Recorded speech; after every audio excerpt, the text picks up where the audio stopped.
So on behalf of the Modern History Society at the University of Sheffield, I'd like to present Mr. Justin Olmstead, who's just finished... Dr. Justin Olmstead, who's just submitted and defended a dissertation, Acquiring America, the Diplomatic Battle for the United States, in which, as an analytical frame, he examines U.S. entry into the Great War with an emphasis on the practice of diplomacy between great powers, with an emphasis even more so on established national strategy. So, not to distract more from what he's about to say, Mr. Justin Olmstead. Thank you very much.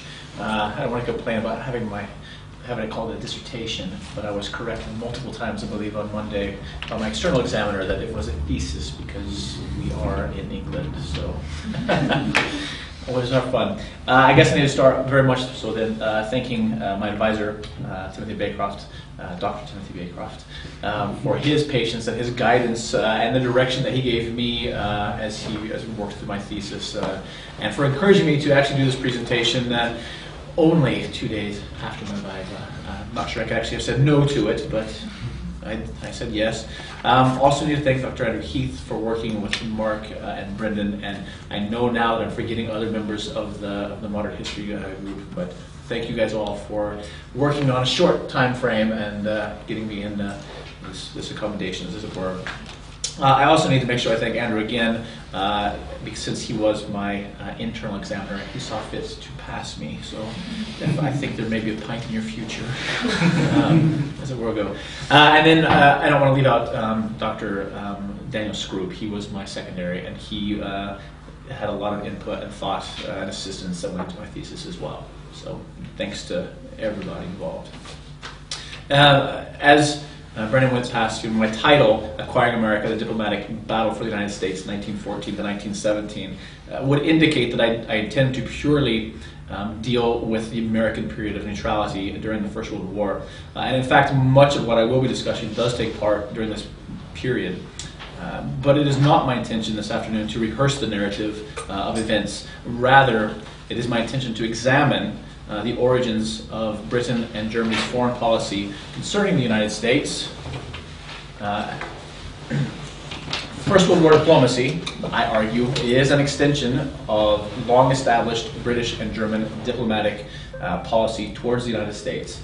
And that continuity of diplomacy played a determining role in the American entry into the war. Having established those origins, I will then proceed to describe how diplomats from both belligerent nations utilized a policy of delay, vagueness, and conciliation to outmaneuver American counterparts. To do so, I'm going to focus on 4 instances this afternoon.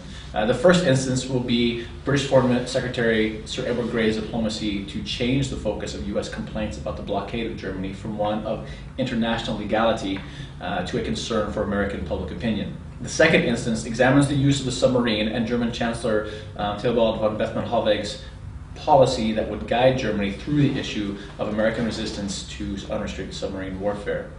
My third point will focus on how the long history of distrust in Mexican-American relations played a key role in creating an atmosphere that Germany sought to exploit through her diplomacy.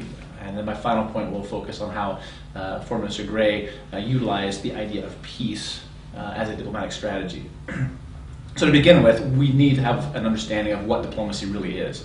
And professors of international relations, Charles Keighley and Gregory Raymond, describe diplomacy as the recognition of events and trends as they are filtered through previous experiences. This definition is important because U.S. diplomatic history has traditionally rejected this as a European notion of diplomacy.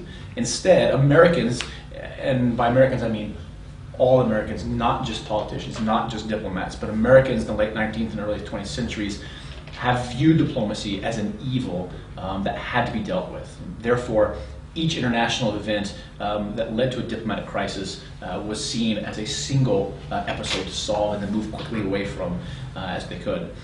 By contrast, during the same time period, European diplomacy had been characterized by its fluidity and its continuity. So my argument is that the diplomatic policies Britain and Germany pursued in an attempt to acquire American assistance during its period of neutrality followed the same patterns as those that had been formulated in the previous decades. Now, for the better part of the last 50 years, academic interest has drifted away from a concentrated analysis of the diplomacy surrounding the period leading up to U.S. entry into the war choosing instead to use a simplistic version of these events, that the United States entered the war due to Germany's use of submarines and the Anglophiles in the US government in order to focus on non-state actors. The impact of non-state actors is certainly part of the mechanics of war and diplomacy, and they most certainly played a role in determining actions taken by each government and the individual leaders involved. In fact, historians such as Abner Offner, Theo Balderston, and David Stevenson, among many others, have branched out from a mid-level or high-level diplomacy to study how agrarian, social, and economic issues within countries affected their diplomacies. It is precisely because of this deviation towards those non-state actors, as well as the inevitable limitations of time that we have, that I do not discuss them in any great length, and focusing instead on the analysis of the role diplomacy and diplomats played during the period of American neutrality and in U.S. President Wilson's decision to end that neutrality.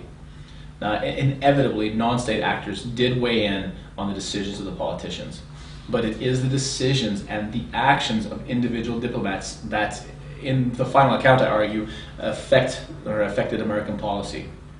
My attempt then is to go beyond the existing historiography and assert that the longer-term continuity of diplomacy was much more important in American entry into the First World War than historians have recognized to this point. My first example then is the policy of Sir Edward Grey. Now, Grey's ascension to the position of British Foreign Minister in 1905 saw him continue the policy initiated by Lansdowne in 1896 and cultivate his American counterparts, setting the cornerstone for his future dealing with the United States. Now, much has been written about Grey's character and his abilities or inabilities, but Ross Gregory's description of Grey as, quote, wise and experienced in the ways of diplomacy, ideally suited to influence Americans. This depicts Grey as the embodiment of the type of person with whom Americans wanted to do business. Grey's approach was to use his skills as a diplomat to get what he wanted from the United States without jeopardizing the two countries' budding friendships. A perfect example of this practice is the often quoted utterance of Grey, his remark during the First World War that the object of his diplomacy was to secure the maximum of blockade that could be enforced without a rupture with the United States. So the strategy Grey utilizes was to press the United States as far as he dared without provoking retaliation, a technique that would prove to be of immense value during the war itself. Grey's method was time-consuming in that it tended to draw disputes out over a very long period of time, thus allowing Britain to continue its actions while the United States attempted to formulate a response. So once the war had begun, Grey found it necessary to utilize these diplomatic tactics to change the focus of U.S. complaints from one of international legality to a concern for the American public opinion in order to keep the United States from effectively challenging Great Britain's blockade of Germany. As Britain set the Royal Navy to its wartime task of strangling German commerce, and with it Germany's ability to wage a successful war, British policy again came into conflict with American interests. Had it not been for diplomatic actions of Foreign Secretary Grey, the American insistence of freedom of the seas could have seriously harmed British-American relations. And more germane to the issues of August 1914, it could have wrecked the British war effort. At the outset, America's sole interest in the war was neutral rights and the freedom of the seas. The decision to get all belligerent nations to accept the Declaration of London, a treaty that had not been observed since its inception in 1909, as the code by which to resolve controversies on the high seas, was in reality an attempt at ensuring American neutrality and its ability to trade with all nations. Grey executed a peremptory move aimed at gaining time in American acquiescence to the blockade by having the Admiralty issue orders to treat U.S. ships as friendly neutrals when encountering them at sea. Grey followed this order with assurances to Ambassador Page, the U.S. Ambassador Page, that Britain would attempt to purchase innocent contraband in American ships instead of confiscating it. Grey also promised that all due consideration would be given to American claimants. The effect of this statement was to give America a false sense of security in that U.S. maritime commerce would not be subject to severe interference while Britain conducted their strangulation of Germany. Because complaints from shipping companies, while numerous, were not flooding into the State Department, and Britain was purchasing perishable goods and agreeing to pay for any losses incurred by their actions, Grey seemingly kept his word. The Secretary of State's office was still adamant that Britain had no right to detain neutral ships carrying material to another neutral country without direct proof that the cargo was intended for a belligerent military. In response to U.S. complaints, Gray issued a series of notes concerning each of the ships detained in British ports, stating that the ships in question and their cargo had been put into prize court so that ship owners could prove the neutral destination of their cargo. Now, since 1900, British law had stated that the burden of proof regarding the destination of materials rested on the captor. This was reinforced in the Order in Council of 20th August 1914. But Gray, whose negotiations with the United States led to that rescinding of that order of 20th of August and the issuing of a new order in Council of the 29th of October, had used the opportunity to shift that burden of proof over to the owner of the goods. So now, in forcing the owners of cargoes detained in British ports to prove the neutral nature of their goods, Gray was now putting the pressure on the United States to do something about contraband items leaving the U.S. industry and heading for Germany via a circuitous route. Despite U.S. complaints about detained ships and cargoes, Gray managed to maintain his position and appease the United States.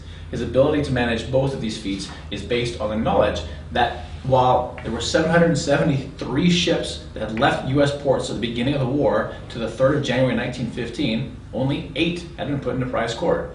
The numbers show that American commerce had not been overly burdened by British search and seizure methods. Additionally, Admiralty records show that while the 10th Cruiser Squadron intercepted approximately 1,910 U.S., Norwegian, Danish, and Swedish ships from 1914 through 1915, only 85 were U.S. ships. And of the 1,900 ships intercepted, only 30 were sent to port for further examination. So while 30 ships from all Scandinavian nations and the United States were detained in ports, mere 8 ships were U.S. vessels. Gray had the facts to dispel the complaints of the shipping companies and convince Wilson's administration that next to no harm was being done to commerce of the United States. Therefore, Gray's skillful diplomacy had maintained the blockade of Germany and retained the support of the United States. Now, my second example I want to move to of this diplomatic maneuvering deals with Bethmann Hollweg's diplomacy. Now, the German Chancellor's diplomacy is also based on past practices. Bethmann's diplomatic influence was based on the policies that had initially been initiated by Otto von Bismarck. Now, Bismarck's foreign policy was essentially European-centered. The idea being that all foreign policy must solidify Germany's place in Europe first and foremost. Diplomacy was to be used to exploit and moderate European adversaries in order to strengthen Germany's influence. And in August 1914, Bethmann was attempting to solidify Germany's place by the implementation of the submarine against British commerce without antagonizing neutral nations in general and the United States in particular. In what I consider a very sound diplomatic move to quell the complaints that were sure to come from the submarine blockade when it was declared, German officials decided that the official proclamation would clearly outline the illegality of Britain's blockade, noting the neutrals' inability to, or their decision not to, force Britain to end the blockade as having compelled Germany to take the measures against neutral shipping in and around the territorial waters of the British Isles. As German diplomats began their preemptive attempts at soothing ruffled feathers, German Undersecretary of State Arthur Zimmermann claimed that in his discussion with the U.S. Ambassador to Germany, Gerard, he had been assured that the United States protests would be a mere formality. This, coupled with the fact that the United States, along with all the other neutrals, had been up to this point happy, if you will, to satisfy themselves with theoretical protest, indicated that Germany, to the Germans, that they could expect the same treatment. On the 7th of February 1915, the official German announcement declared the creation of a war zone around Great Britain and Ireland, including the English Channel. The proclamation made it clear that any vessel in those waters, neutral or not, stood the chance of being attacked, and cautioned neutral vessels to take an alternate course around Scotland. Germany's leadership fully expected that the American protest would follow the pattern set in their dealings with Great Britain, as per Zimmermann's discussion with Gerard. The following day, Wilson and Lansing met to discuss the difficult situation they now found themselves in. When the British declared their military zone in the North Sea in November of 1914, not a word of official protest came from the United States. And it's precisely because they had not vigorously protested the British decision to declare the North Sea a military area that Wilson and Lansing found themselves having to either accept the German war zone as they had done with the British, or if they took a harder line, place the United States in a position distinctly unfriendly to Germany. Now, Daniel M. Smith and Ray Stanford Baker both point out that Lansing recognizes the fact that because the United States had done little more than protest Britain's violation of neutral rights, the illegal actions, including the War Zone Declaration and interference with foodstuffs, Germany was simply requesting the same consideration. Germany was simply demanding the same rights Britain had already forced on the world, to change the rules of naval warfare to meet the needs of a modern navy. On the 10th of February 1915, Ambassador Girard was directed to pass on a final draft of the note to Germany, which he dutifully delivered to Yago on the 12th of February. The note reminded Germany that legally, belligerent rights were limited to visit and search of neutral ships unless a blockade was officially declared and effectively maintained. This was followed by statements proclaiming the use of submarines to be unprecedented in naval warfare, indefensible violations of neutral rights, and that the United States would hold Imperial Germany to a strict accountability. It would appear that Zimmerman was correct when he notified Bethmann that the United States would limit its reaction to the war zone to paper protests. Germany had observed the extent to which Wilson was willing to go not to get involved in the war, despite repeated violations of American neutrality by the British. America had simply protested, leading German officials to believe they too could press the president.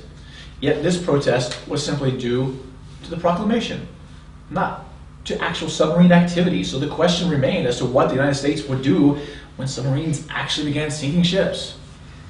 But the first casualty of the submarine-enforced war zone was recorded on the 28th of March of 1915, when the German submarine U-28 sank the British ship Falaba off the Irish coast with a loss of 104 crew members and passengers, including 1 American. This was followed by an aerial attack on the U.S. ship Cushing on the 29th of April, and then on the 1st of May, the American steamer the Gulf Flight was torpedoed. All 3 of these attacks were overshadowed in a matter of days with the sinking of the Lusitania off the coast of Ireland on the 7th of May 1915. Then, with a brief period of respite, the British steamer Arabic was sunk on the 19th of August, bringing about a pledge from the Kaiser himself that no ocean liners should be sunk without full warning. So how did the United States react? Common theory, as expressed by Ross Gregory in his book, The Origin of American Intervention in the First World War, is that the meaning of strict accountability most likely meant the United States would go to war. Holger Herwig supports the theory, stating that the United States would defend its right with force. But the note to Germany never uses the words force or war. And on the 29th of April 1915, Lansing wrote that too strong of a policy could close the door for all future compromise. And that is precisely what Wilson wanted to accomplish, a compromise peace. In a letter to Bryan on the 5th of May 1915, Lansing had clearly stated that strict accountability can only mean that the German government must make full reparation for their act of their naval force and must also repudiate the act, apologize for it, and give ample assurance that it would not be repeated. Diplomats watched with great interest as submarines began sinking ships, but the initial American diplomatic moves again seemed to bear out Zimmerman's assertion that the United States would limit itself to a paper protest of the use of the submarine. In a letter to Bryan, Counsel Lansing again outlines the case against Germany in regards to the Falaba, noting that if a merchant ship did not abide by the rules of naval warfare, America had no legal standing to protest the loss of life. At the time Lansing wrote this letter, he admitted that he was lacking information about the sinking, but he understood the need for the United States to clarify what it had meant by the terms strict accountability. Wilson was now placed in a situation where he would have to reconcile his desire to maintain U.S. neutrality with his desire to mediate an end to the war. And at this point, that the outline created by Wilson and Lansing on what the 10th of February letter and its strict accountability phrase meant becomes crucial in understanding the American diplomatic reaction to the German submarine war and the British blockade. On 11 May, Wilson shared with his cabinet a draft of a diplomatic note he had written. Wilson's note was firm in its recounting of the earlier note of the 10th of February and events between the two countries at sea, including the attacks on the Falaba and the Cushing and the Gulf Flight, as well as the Lusitania, and called for Germany to pay reparations, as well as take steps to ensure that future incidents of the same kind did not occur. When the final letter was delivered to the German Foreign Minister Yago on the 13th of May, it was the culmination of months of thought and policy work by Wilson and his advisors. In the letter, Wilson reiterated his point that the United States simply did not accept Germany's claim that British measures forced them to bypass the visit and search procedures, internationally recognized as legitimate rules of naval warfare, and as a result, they would be expected to disavow the actions of the submarine commanders involved.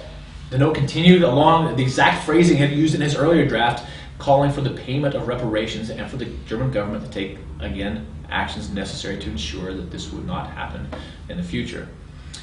The Wilson administration had clearly outlined the policy by which the United States would wage its neutrality against the pressure of submarine warfare. Submarine was a diplomatic issue, not a military matter. So then when the British steamer Arabic was sunk on the 19th of August 1915, the German Foreign Office and the U.S. Secretary of State's office were still in negotiations over the sinking of the Lusitania. And the questions for the leaders on both sides of the Atlantic would be that if, despite the earlier German assurances that neutral shipping would be spared from submarine attacks, would the United States continue its paper protests only? On the 30th of August 1915, 2 days before Germany issued its official statement regarding the sinking of Arabic, Gerard was notified that Germany was preparing to express regret and offer reparations. As was then expected in the White House on 1st September 1915, German Ambassador Bernstorff delivered the official German note that would become known as the Arabic Pledge. The note simply stated the instructions given to submarine commanders after Lusitania was sunk, that liners would not be sunk without warning and without safety being provided for non-combatants, provided the liners do not attempt to escape or to resist. Ross Gregory sees this episode as a diplomatic victory for President Wilson on the evidence that Germany backed away from its unrestricted submarine warfare. But taken in the context of the overall diplomatic and military situation, the victory clearly belongs to Bethmann. Germany would still be using submarines to blockade the British coast. They could still sink liners carrying contraband, and they could still sink liners that resisted search and seizure visits by submarines. So the concessions made by Germany in the Arabic Pledge proved to be really no concessions at all. Then when the French steamer Sussex was sunk in the English Channel on the 25th of March 1916, it appeared that submarine activity would once again be a catalyst for a break in relations between Germany and the United States. And many in the Allied neutral camps came to the conclusion that Germany had violated that Arabic Pledge. The diplomatic exchange that followed resembled earlier exchanges in that the United States protested, decreeing that unless Germany agreed to the abandonment of its present methods of submarine warfare, the United States would break relations. The ultimatum and a subsequent German decision to reaffirm the Arabic Pledge restricting submarine warfare has been seen as historians as another diplomatic victory for Wilson. But Bethmann-Hollweg had once again been able to mitigate the potential damage to German-American relations and maintain the Navy's use of the submarine simply by following the rules initially laid down by Wilson: repudiation of the sinking and reparations. German diplomacy had achieved a measure of success. Submarine warfare would continue, albeit with some restrictions, but it would continue nonetheless to attack the lifeline of the British war effort. Now, turning to my third example, but still sticking to the German-American diplomacy and in a very roundabout way to submarine warfare, is the Zimmermann telegram and its impact. On 16 of January 1917, German Foreign Minister Arthur Zimmermann sent out a telegram to Mexican President Carranza offering an alliance against the United States if America did not remain neutral in the current war. Most historians tend to focus on the arrogance of Zimmermann and the interception of the message by the British. Diplomatic histories of the war dismiss the entire affair as absurd and unusual or absolutely ludicrous. But an understanding of the German diplomatic history, of Mexican-American history, and more to the point, the early 20th century history between Mexico and the United States, should help clarify Zimmermann's reasoning that Carranza would find an alliance between Germany and Mexico appealing, and certainly not the flawed and blundering claim that Niall Ferguson puts out there. Now, Zimmermann's decision to offer an alliance with Mexico in the event that the United States entered the war can be seen as being based, again, on the Bismarckian diplomacy that dictated the use of counterweights as potential enemies. A fact that is supported by Zimmermann's defense of the offer, in which he defined simply as a defensive measure. Rodney Carlyle addresses this point also when he notes that Zimmermann saw the acquisition of allies as a natural concept in the course of war. And indeed, by January 1917, the goal of German diplomatic actions towards the United States was to resolve the terrain, thus preventing war with America as a consequence of an impending, ruthless U-boat campaign.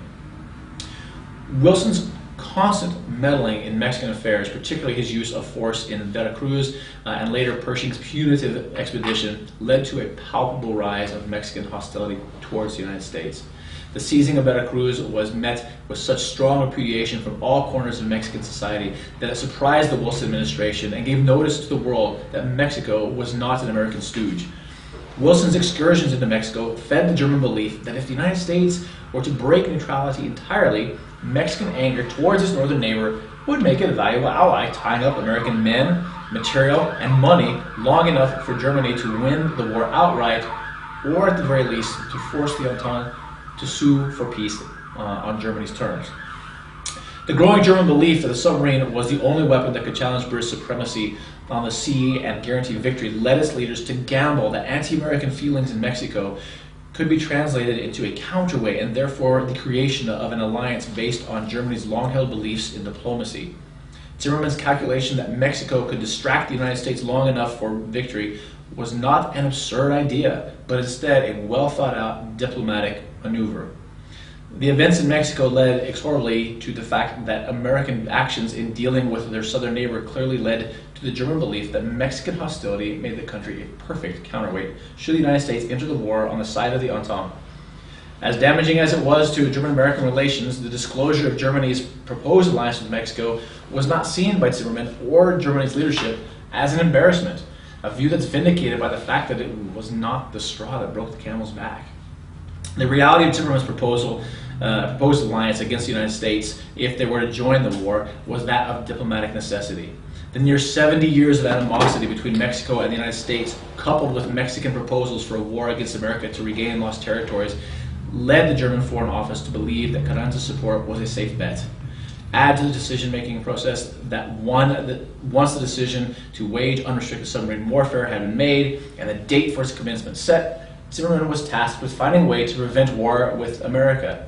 So in theory, if Mexican forces had attacked the United States, Wilson would have been forced to resolve that issue, pulling the money and the men and the arms from the Allies in order to defend America from a direct attack from Mexico, giving the German submarines the time to starve England into submission and German armies time to wear down Allied troops to the point that they would sue for peace.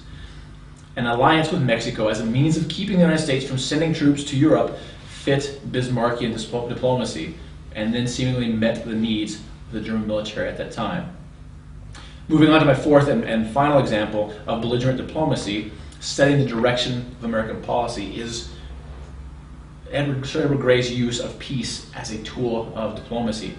So even before President Wilson had declared American neutrality on the 18th of August 1914, he established American neutrality by extending an offer to the belligerent nations to help bring either an immediate end to the conflict or to mediate at any other time that they thought might be more suitable. Though none of the warring nations chose to accept his offer, leaders in Berlin and London quickly came to understand the importance Wilson placed on mediating an end to the war, in large part because Colonel House, Wilson's closest advisor, spent the balance of 1914 attempting to coax them in that direction.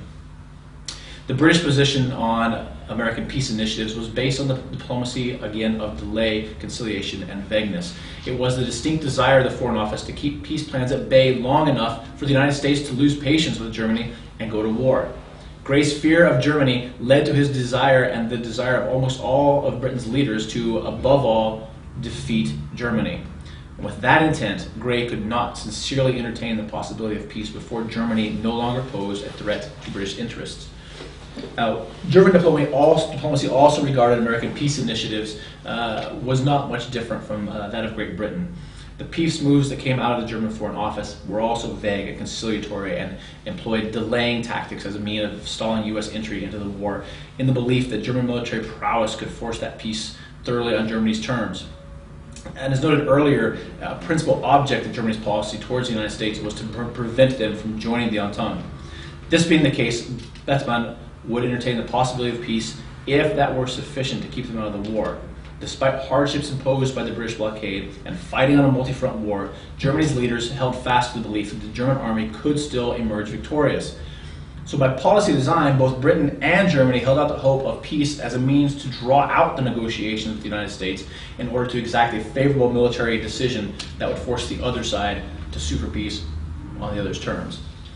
Now, Wilson sent Colonel House to Europe in an attempt to bring the sides together for peace talks. And while in London, House was told that Britain would only bargain if Germany withdrew from Belgium, agreed to pay an indemnity, and then there was a guarantee of a lasting peace. The status quo was no longer acceptable. According to Lloyd Ambrosius, although Grey professed a desire for peace, he favored an Allied victory over American mediation by far. Grey and the British Foreign Office worked to effectively foster and nurture House's conception that the British agenda was the same as that of the United States. Grey accomplished this by persistence and patience. During House's discussion with Spring Rice after the outbreak of the war, the ambassador had made it clear to the colonel that Britain needed a guarantee of peace once the war had reached its conclusion before they could make any decisions regarding mediation. Sir Edward Grey notes in his memoirs that during House's trip to London during the spring of 1915, he had prodded the envoy about the likelihood of American entry into the war, only to be told that any attempt would be premature and unsuccessful. This, as Arthur S. Link points out, was Grey initiating the idea of U.S. intervention by pushing House on how far the United States would be willing to go in order to mediate an end to the war and a guaranteed and lasting peace. On the 22nd of September 1915, Grey asked the United States if it was prepared to bind itself to a League of Nations. Now, Robert Tucker points out that Grey had found a willing listener in the president who accordingly had jumped at this chance to guarantee peace. Grey's letter was the equivalent of throwing a gauntlet down at House's feet. How far was the President of the United States really willing to go in order to eliminate navalism and militarism? How far was the President willing to go to bring an end to this war, to bring about a League of Nations? The letter implied first and foremost that Britain was willing to make huge changes to its century-old axiom about having the strongest navy in the world, which is a problem faced by Americans since the early 1800s. But clearly this required the United States to break its lifelong national policy of not becoming entangled in European military affairs. With Wilson's support, House responded with a letter that laid bare the colonel's support for Britain and his willingness to go to war with Germany. When it comes to this letter, most historians focus on the word probably that Wilson inserted into House's original letter. In the sentence, if the Central Powers were still obdurate, it would probably be necessary for us to join the Allies and force the issue. Now, the importance given to probably by historians is fair in that the word does change the entire meaning of the sentence it's in, thus giving rise to the idea that Wilson supported the general theory that House was working on, but still at heart was committed to remaining neutral. But to the diplomacy being practiced at the moment, the importance of the assertion of the word probably is much less relevant because it does not change Grey's position. The foreign minister continued his insistence that the United States essentially put up or shut up. Grey told House that without knowing precisely where the United States stood, he could not in good faith counsel him to return to Europe and begin any peace negotiations. Much of the historical discussion surrounding this House-Grey memorandum also focuses on the president's second insertion of the word probably in a document House prepared for the British government. Wilson's insertion of this one word again changes the meaning of the entire document, and instead of the document reading much like the first version, the United States would enter the war against Germany in the event that it refused to negotiate, it now stated that it was possible that the United States would enter the war against Germany. The emphasis here should be placed on the fact that even with Wilson's caveat of probably, Grey had obtained from the United States approval for the Allies to attempt to destroy Germany militarily. And if they failed, they could invite American assistance to the process. According to the agreement, American assistance would only come at the Allies' request. From the American point of view, things were set. Peace was possible, and on request of the Allies, the United States would request peace terms from the belligerents. If Germany refused negotiations, the possibility of American entry into the war against the Central Powers was likely. If by chance Germany agreed to take part in a peace conference, there would be no need for America to join the war, and Wilson would become the man who ended the slaughter on the European fields, and all would be well. Talk of peace during the years of 1914 and 1916 had become a means to an end, not the end in itself. In their attempts to position themselves to win the war, the belligerents did not hesitate to use the promise of peace in order to give their troops the time needed to win decisively. Influencing the United States to remain neutral was as important to Germany as American belligerency was to Britain. The tactical use of peace was extremely effective in influencing Wilson and his advisors. Turning to my conclusion, I have attempted to establish that the policy of Britain and British and German diplomats was one of delay and vagueness and conciliation that had been established decades before the first shots were fired in August 1914. Both Britain and Germany strove to maintain friendly relations with the United States, but only as long as it did not interfere with their efforts to win a decisive military victory. In short, First World War diplomacy was an extension of long-established British and German diplomatic policies towards the United States, and the continuity of diplomacy played a determining role in American entry into the war. So I've outlined specific instances in which the British and German diplomats outmaneuvered the United States. Sir Edward Grey's decisions to work with the United States over issues surrounding Britain's blockade of Germany. Bethmann Hollweg's attempts to allow German submarines to do as much damage to British shipping as it could without forcing a break with the United States. Germany's attempt to use Wilson's Mexican policy to create a distraction to the events in Europe, and the use of the promise of peace to gain Wilson's support. These instances, as I have argued, illustrate the diplomatic success of both Britain and Germany in their respective attempts to gain the maximum advantage in acquiring American assistance. The fact that the United States joins the Entente in fighting against Germany does not preclude the fact that Bethmann Hollweg, Jagow, Bernstorff, and Zimmermann worked within their diplomatic belief pattern and successfully maintained American neutrality until April of 1917. Bethmann's diplomacy has to be considered successful, for despite the multitude of issues, Germany was able to maintain U.S. neutrality again until April 1917, thereby extending the time the German military had to win the war. American intervention occurred only after German political and military leaders deemed that without the use of the submarine, it could not fight another year.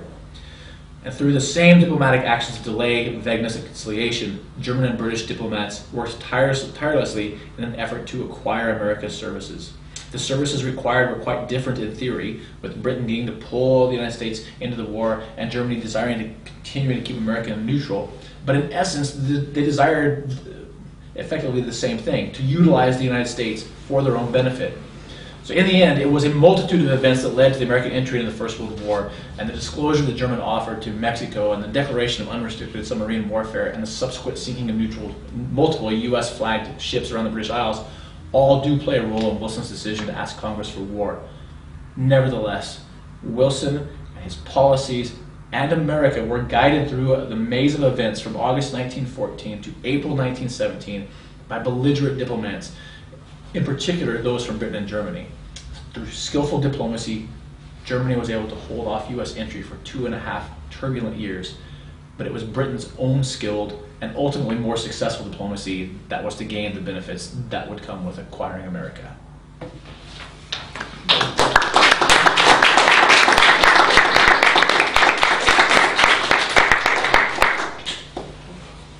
Thank you, Joseph, for that interesting and thought-provoking talk. Yeah, thank you. My pleasure. We'll open the floor for questions. One thing I'm wondering really is actually,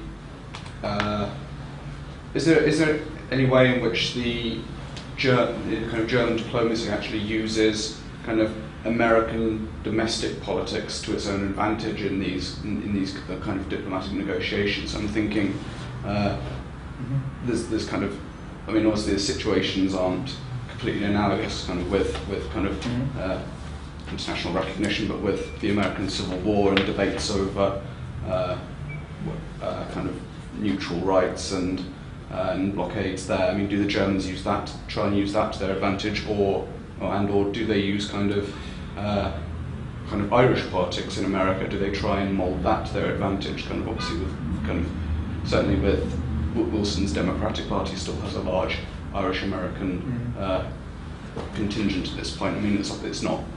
I imagine Wilson's constituency being a kind of self-styled progressive from Princeton, but I wonder whether. But Princeton was his political base. But I mean, do the Germans try and use that to his Yeah, their absolutely they advantage as do. well? In both counts you're speaking with, sticking with the continuity of diplomacy.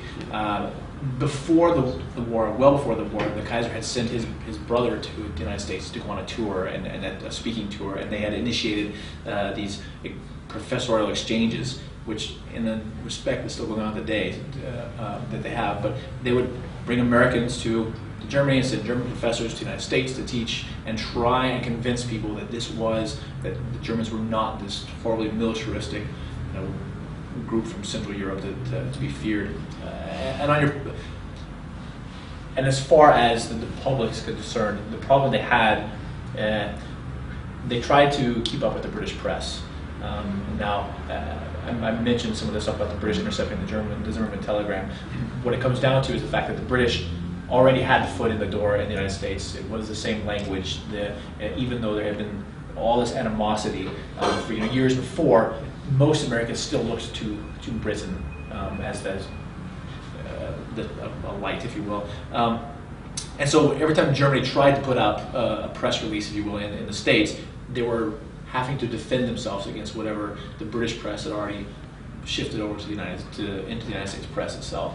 There were some newspapers. Germany did try and buy a newspaper in New York, and they did, but everybody knew about it, so it became, every time something came out, they said, oh, it's just German propaganda as well. And then in the Midwest and in the Plain States in particular, they have a large German American population there as well. And at the time, while they were supportive of their father country, everybody knew, well, he's German, that's why he's getting this information from Germany. And so it was German language only newspapers. So the average American that does not have a German language base was not able to get that same type of propaganda.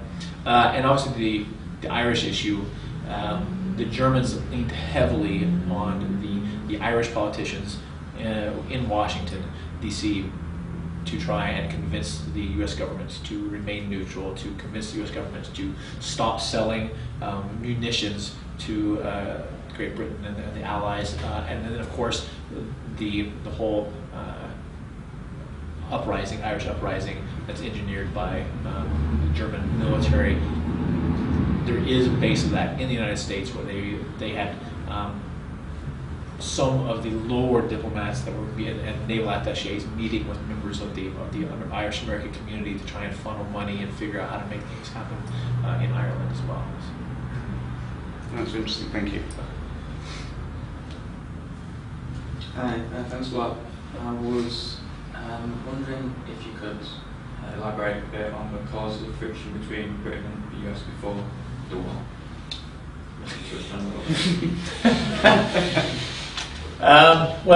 You've got the whole colony revolution thing that went on.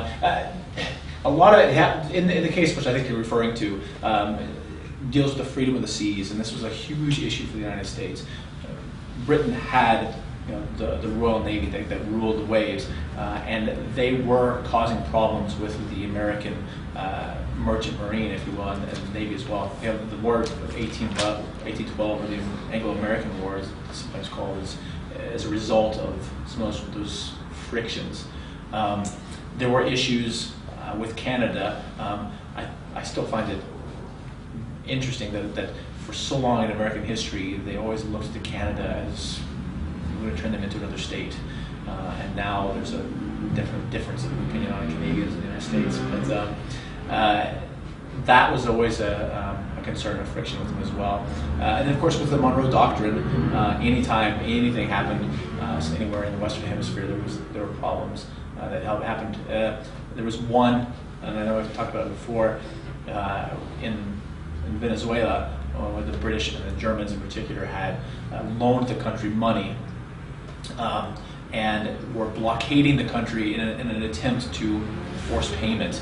And the United States was visibly, clearly upset about this. They felt that it was a breach of the Monroe Doctrine as well. And from everything that I've seen, there were these calls for war. Newspapers on both sides. British newspapers, we'll teach the Yanks a lesson, and then American newspapers, we'll teach you a lesson again, kind of a thought.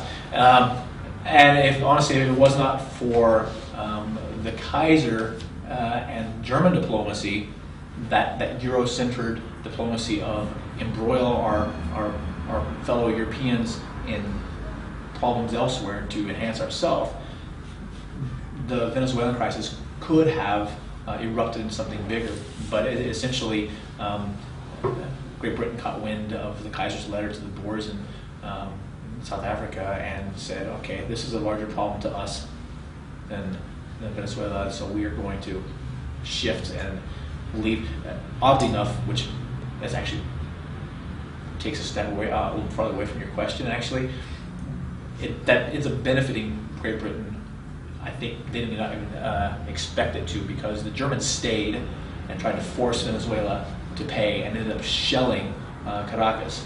And that plays into the whole American attitude of, again, oh, it's the militaristic Germans. They're out trying to conquer the world. They want to turn Venezuela into one of their colonies. Is that it? Yeah, I'm not saying. You asked your question. Andrew James Andrew. I was just interested in the Zimmerman telegram to Mexico, which was presented as sort of a potentially good piece of diplomacy by Germany, because it was a sort of win. If it actually happened, it was a win-win situation. I'm just interested, whilst like as a sort of idea that it would be great, if Mexico did that, I suppose, if America joined the war, but how likely was it ever going to happen, and what on earth would Mexico get out of an agreement with a blockaded Germany in terms of an alliance against America? As far as the likelihood of, I don't particularly think it was very likely. And when I go into with the Pershing expedition, when American troops actually entered Mexico, in 1915 and 16 and into 1917, the Mexican people did not rise up and attack them. In fact, there was a few skirmishes between the federal Mexican military and this American expedition, but nothing ever came of it. So I have a hard time believing that it would have worked. It does not change the fact that in Germany's mind, this is sound diplomatic policy. Now, again, because of everything they had seen, and it wasn't very clear here that there was an issue in Tampico, Mexico, and Veracruz, Mexico, where U.S. Marines disembarked from ships and took over the customs houses, mainly because the Mexican military refused to salute the American flag, which, why would they do that? But the Mexican people rose up and fought this. So there's 13 Marines that are killed and 250 Mexicans that are killed. And of the 250, there's something like 230 of them are civilians that were just ticked off to the United States and landed troops in Mexico, and they picked up their pitchforks and their shotguns and went to the streets and barricaded streets and fought the U.S. Marines on the streets of Veracruz. But as far as to what Mexico would hope to get out of it, I think your point of it's a blockade of Germany, what's going to happen, that probably played into Carranza's thinking. But the Zimmerman letter was clear that all the lands you lost in 1848 to the United States, even look at Texas, you could have it back, in Arizona, Mexico, part of Southern California. Mexico lost like a third of its territory when it lost its war to the United States. So that was hopefully the pull to them was, look, get all this land back you lost. And if it was all contingent, A, on the United States entering the war, and B, then of course Germany winning the war. And while I know that's not part of my paper, I think that's something that gets confused an awful lot. Germany get hammered pretty hard for the Zimmerman telegram, but rarely do people point out the fact that it was not hey, let's join forces and attack the United States. It was, look, if they don't remain neutral, America has to make the first move before this goes into effect. I hope you answer that. Yeah.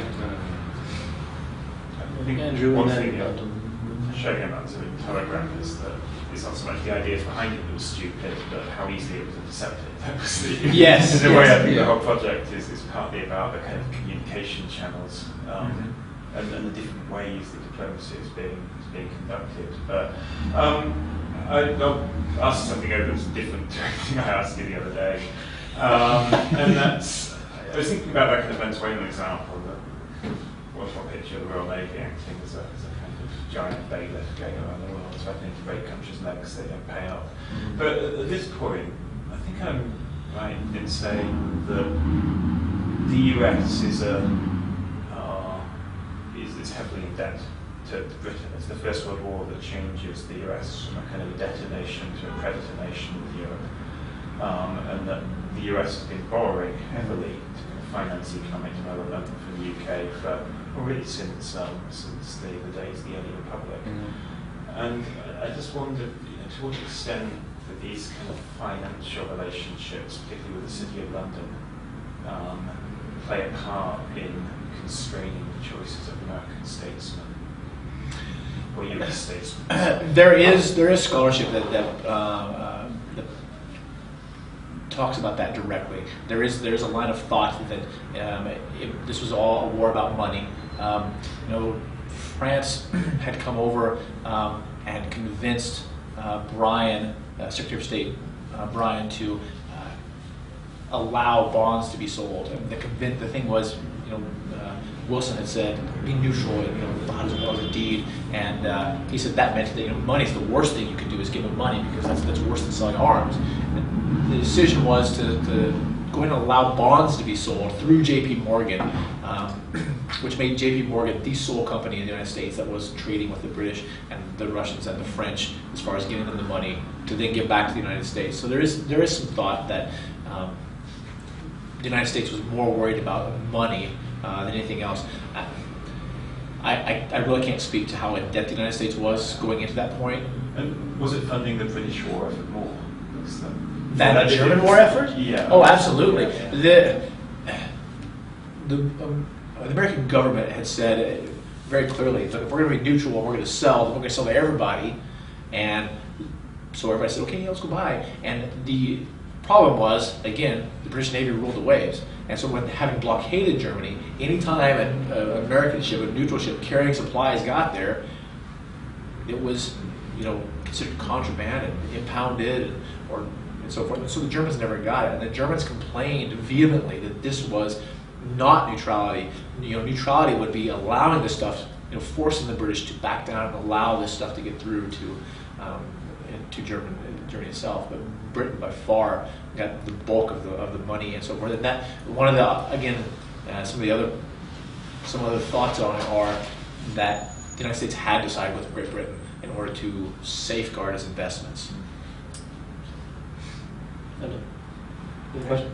I wanted to ask you, as someone who has no idea about the First World War in general, a vague idea, but, in terms of the historiographic debates, what is the intervention that you're making here?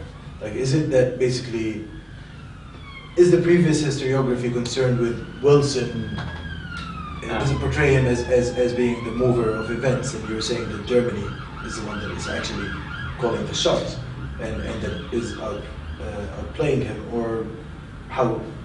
Yeah, right. Yeah. No. So I'm saying actually the British and the Germans both are outmaneuvering the United States.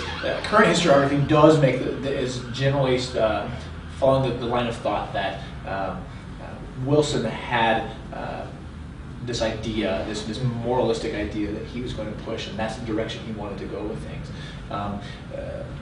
Historiography generally uses the battlefronts to force the issues, and what I'm trying to say is diplomacy actually played a larger role in bringing America in than simply that the battlefield or the propaganda that would come from the British and the French to the American public, which goes back to the question on, I forget who it was now, who asked the question about about manipulating the American public. The British and the French were much more effective at that as well. But that's the direction that current historiography sticks on, and I'm just saying let's focus on the individuals and that their personal relationships they had developed. That shows a little bit more than this outside spectrum.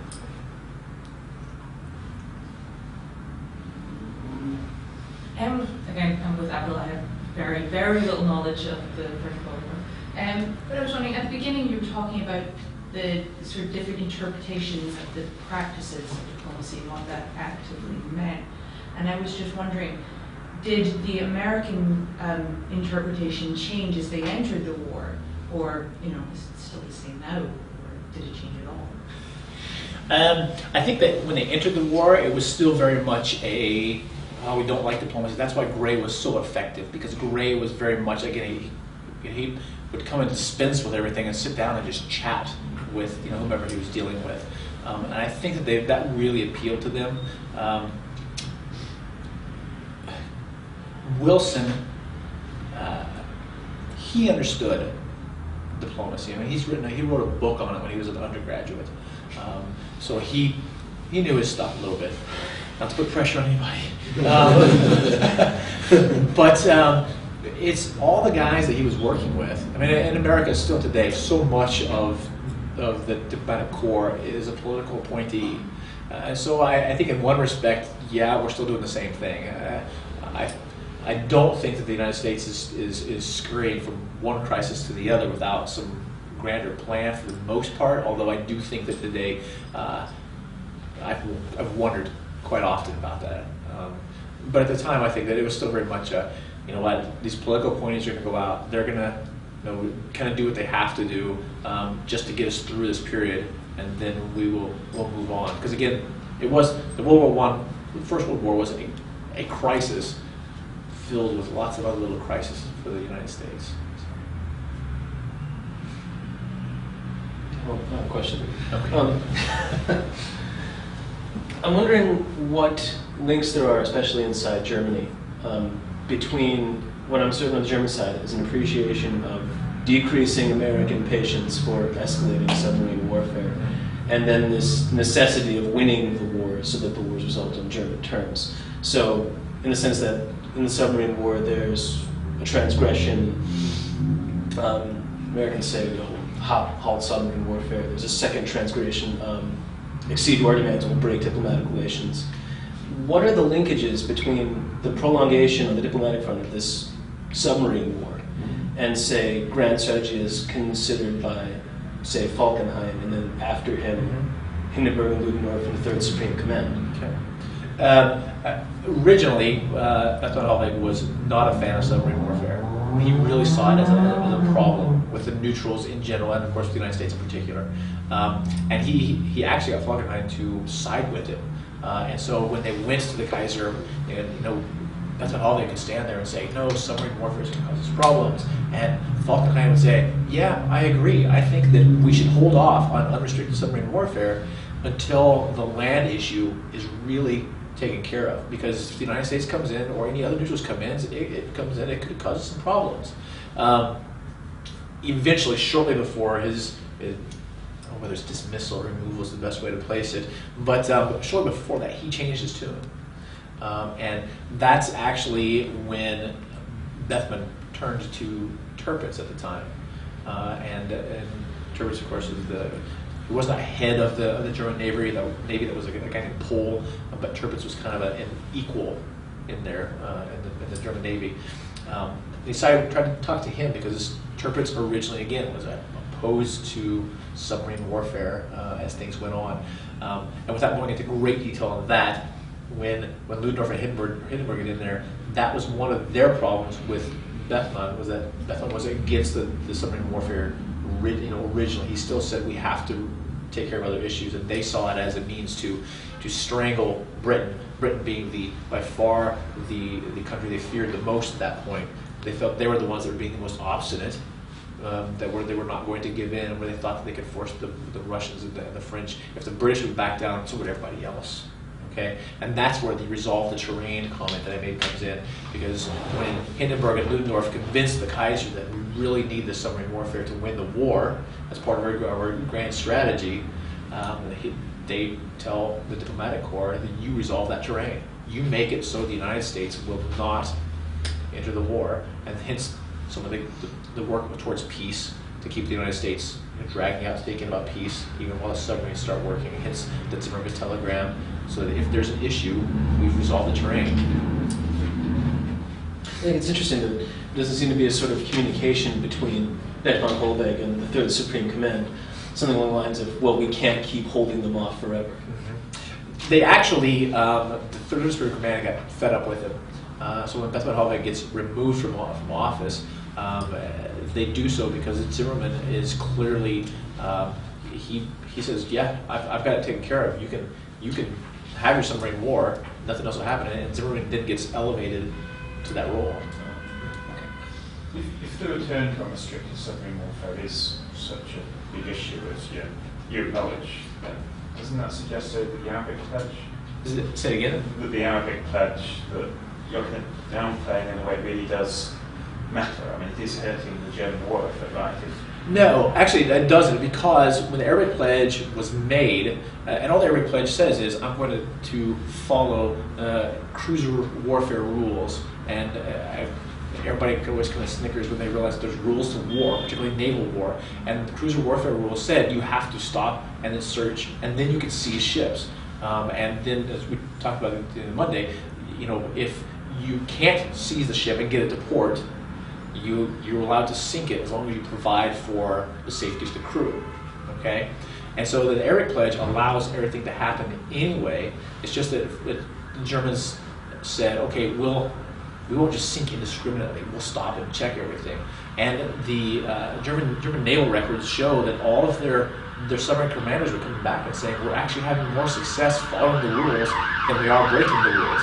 So why turn then from restricted submarine warfare when there was an awareness that would probably because I think from at least my interpretation of the things, because the German commanders on land, so the army commanders, they thought really that if we just sink everything, regardless of search and seizure, we can just sink more, because it's time consuming and it's dangerous for submarines to surface and say, pull over, right?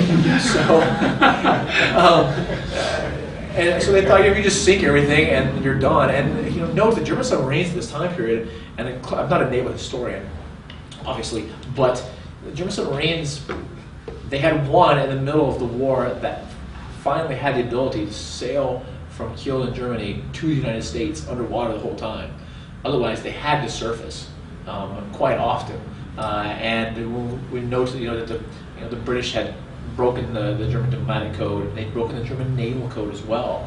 And the German Navy being very strict in its rules, once a ship got to a certain point, they had to pop up and radio back to location. And Great Britain's taking it down, and so they rather knew where most of the submarines were most of the time anyway.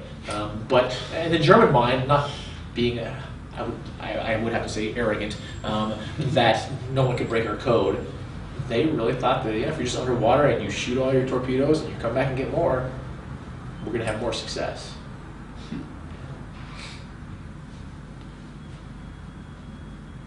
Justin, you told the story as being entirely about German and British relations with America. I was wondering about French relations. I mean, is there a story there about French diplomacy? Yeah, it's actually one of the questions I got in the Bible, so. So well done. I like that. It's a good question. I'm prepared to answer almost.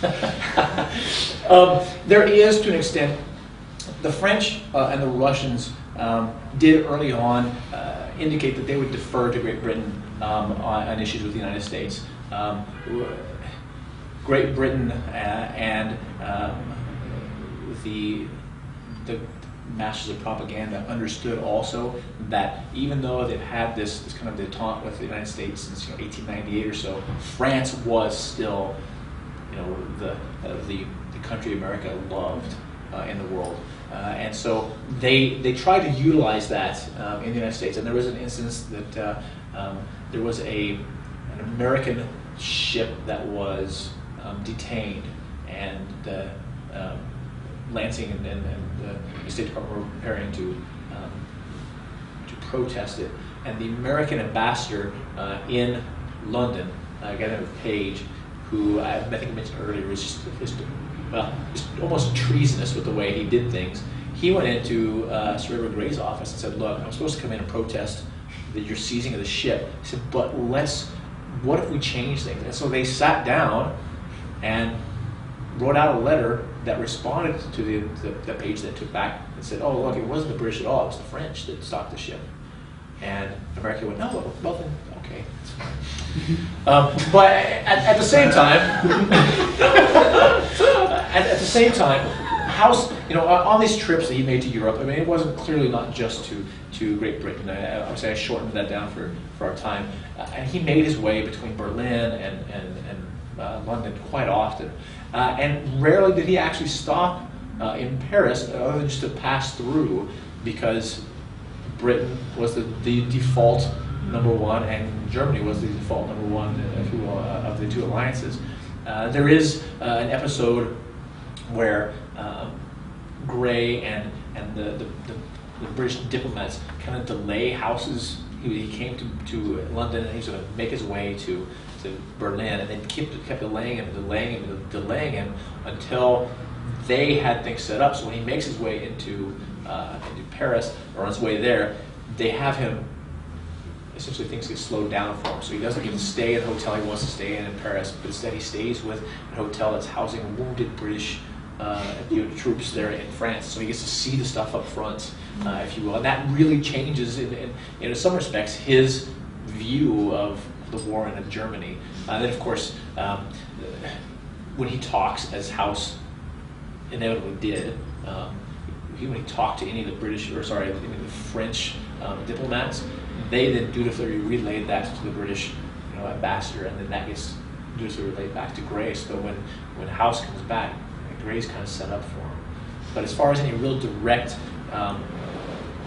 talks that are the same, I think, level as the ones with London and Berlin, I did not focus a whole lot of research on that, so I'd have to say, as far as my knowledge is, there's not a lot in that same type. Yeah, I suppose it's interesting partly because of those kind of partly emotional political connections between America and France going way back, but also thinking, sort of looking ahead to the peace settlements and thinking about the role of France within that as well. I mean, it is quite interesting, isn't it? Yes. The assumption is that Britain's the one that's going to speak on behalf of that alliance. When you extend the point out again, David pointed out that in every major dispute post-Napoleonic wars, the special relationship has actually been the UK and France, not the UK and the US. It's not until 2003 that the UK actually sided with the US in a diplomatic issue and broke with France. Every other occasion. Well, Tim's probably going to prove you wrong now. I never quite thought about it those terms. But Crimea, through to Suez and beyond, it's actually the UK and France decided together, but not the UK and US. There is an instance that Grey throws the French under the proverbial bus, if you will, when they're talking about well, when they're talking about the peace settlements. And Grey says, well, I'd be more than happy to come to a peace, but you know what? The French, they won't do anything unless Germany agrees to give up Alsace-Lorraine. And they won't do anything until Germany agrees to pay its indemnity. And the Russians, they also. So he was kind of throwing his allies out there to take the brunt. And again, that keeps that relationship going. If they know, they'd probably been happy as long as it was working. Yeah, exactly. But it goes back to that individual relationship, though, that at that time, whether it was you're talking to Page or you're talking to House, Grey was cultivating that, look, I'm on your side. We have the same wants and desires here. So my allies may not. I'll work with them if we kind of get some of this stuff done. But